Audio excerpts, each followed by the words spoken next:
convidamos a doutora escritora Arlinda Lamego para sentar-se e proferir sua palestra. Obrigada, boa tarde. Eu não sei se sou... Eu acho que eu saí de Recife, mas Recife não saiu de mim, né?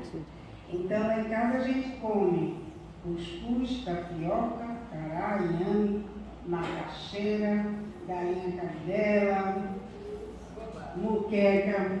Não mudou nada, né? Então, as coisas...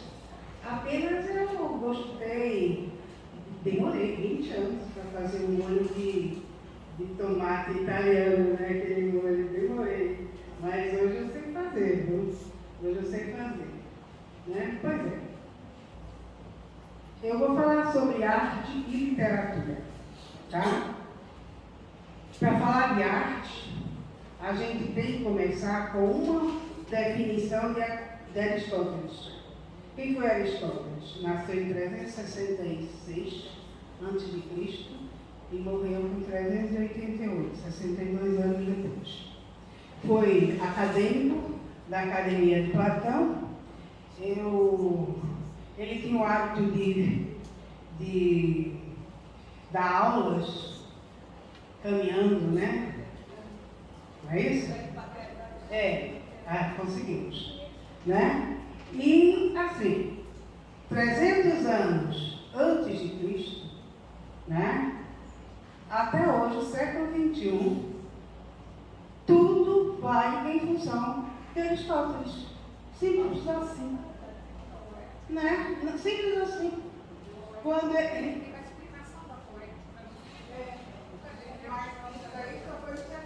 Só no século XVIII, quando houve tradução de poesias, né? A tradução, né? Mas a definição é quando ele diz assim: arte é a transferência da realidade, né? Na transmissão de ideias enquanto expressão da visão de mundo, seus povos, suas representações. Isso é atual, né? O que ele dizia é o seguinte: arte é a representação da realidade.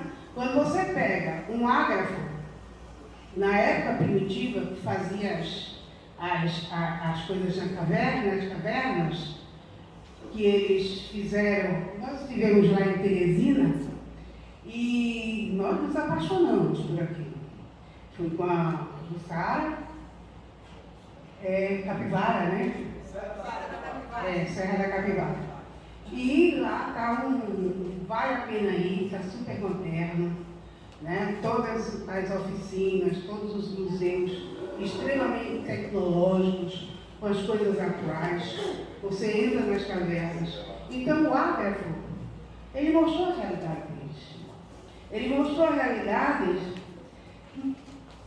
A gente vê que ele tinha um problema. O que eles faziam com o rebanho, né? Então você traduz. O indígena também, né? A realidade deles.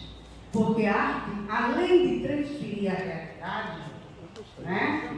Como diz Aristóteles, na sua emoção, mostrar sua representação enquanto a transmissão de ideia emocional, né?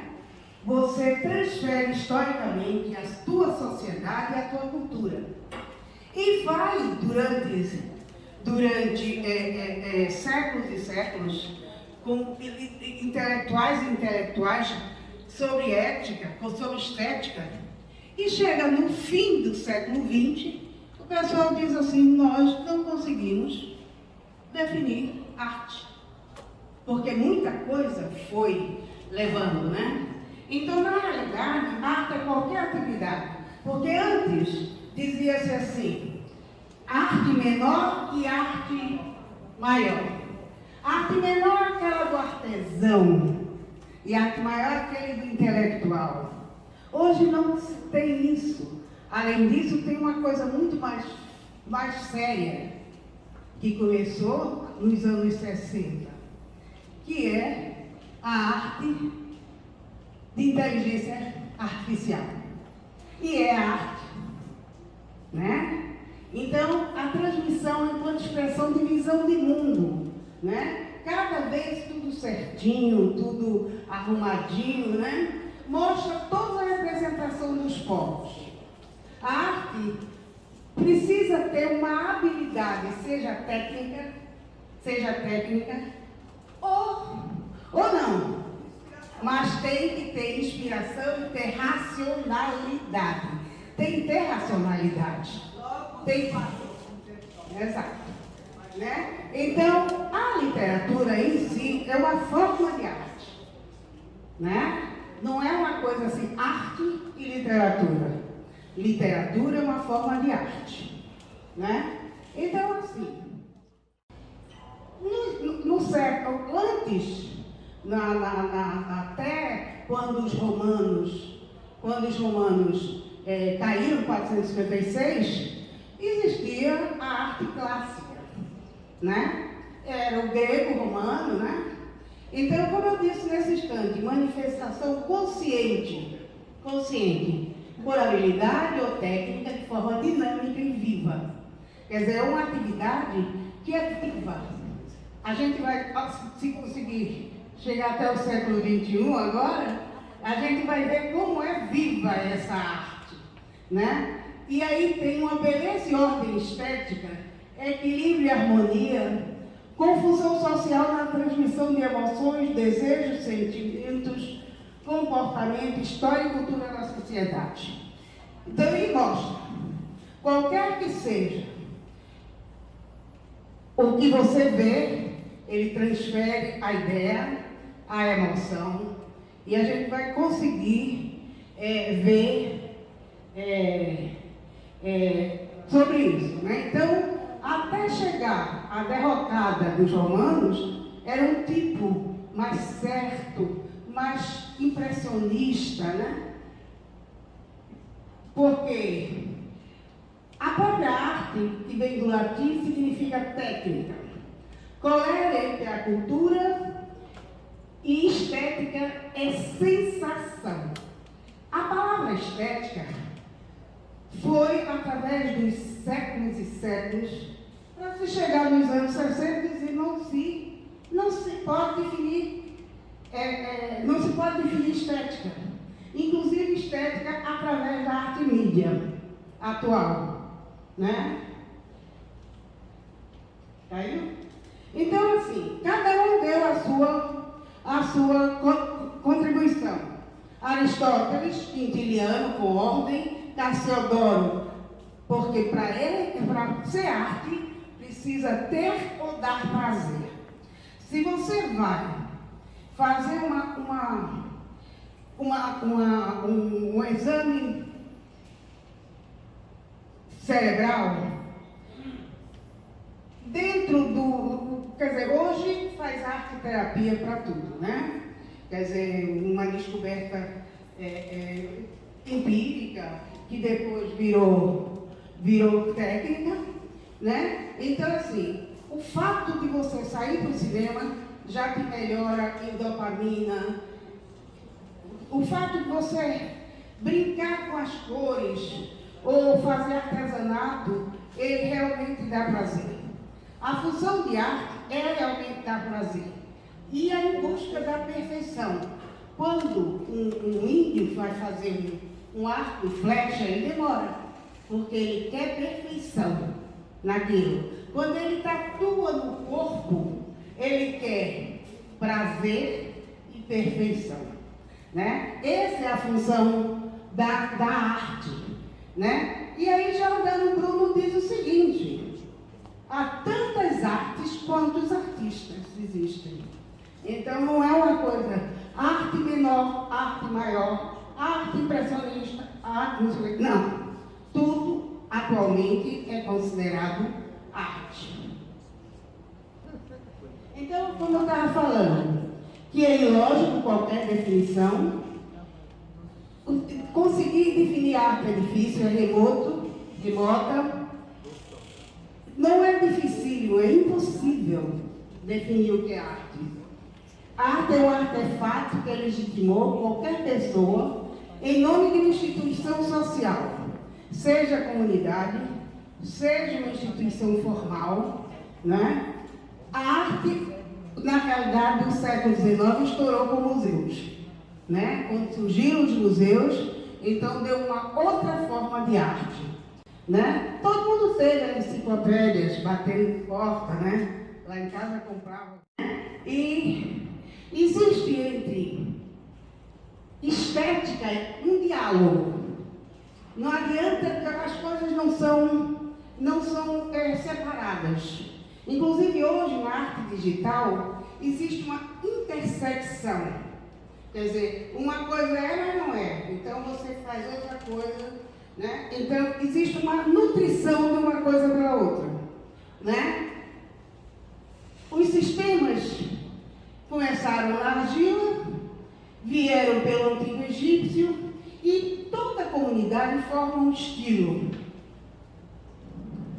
Fica aqui. Olha, você vê. Isso aqui, eu queria ver isso aqui, para mostrar para vocês. Isso é arte mídia, né? A arte cinética, que explora uma ilusão de ótica e movimento. Isto é arte dos anos 60 para cá, anos 80. A partir de 60. Pelos meios eletrônicos, com softwares, através de algoritmo. O algoritmo existe para a produção de uma coisa que vai resolver, né? Vai executar uma determinada tarefa. Quando começou a arte cinética, então eu disse, pô, e as outras artes? O que é que deu das outras artes?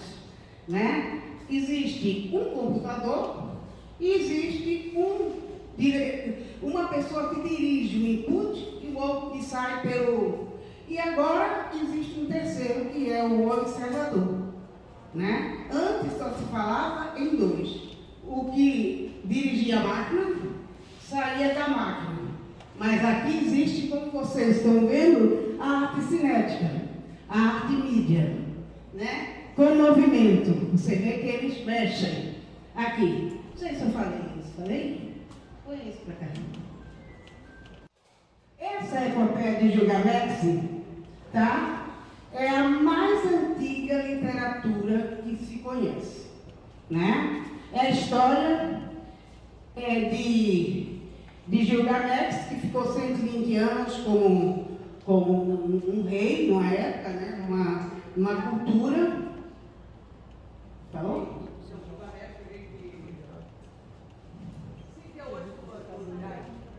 Exato. Né? O livro dos mortos, em papiro, 1.600 anos. Existiu no Brasil o quientismo, que eu acho que o Ivedes pode dissertar, porque foi o símbolo da nacionalidade brasileira. Qual foi o documento intelectual de literatura em primeiro lugar? A Carta de Pedro Vaz Caminha, certo? Então, a partir das cartas, dos documentos, se chamou quientismo, né? No Brasil, como eu falei, que era o escrivão que escrevia sobre indígenas. E aí existiu o dadaísmo como anti-arte, e no século XX entrou, antes era a arte pela arte, né? Entrou o culto do gênio, né? O culto do gênio. Já depois, no século XVII, XVIII, já existia isso, né? E, na realidade, hoje, se trabalha com o homem, a antropologia, mas mesmo que não seja, porque em 1920, no Rio de Janeiro tem a Nise da Silveira, que trabalhou a emoção de pessoas internadas. E em São Paulo, o César, né? Então, tinha as casas dos loucos, né? Que estavam lá depositados, e a partir desses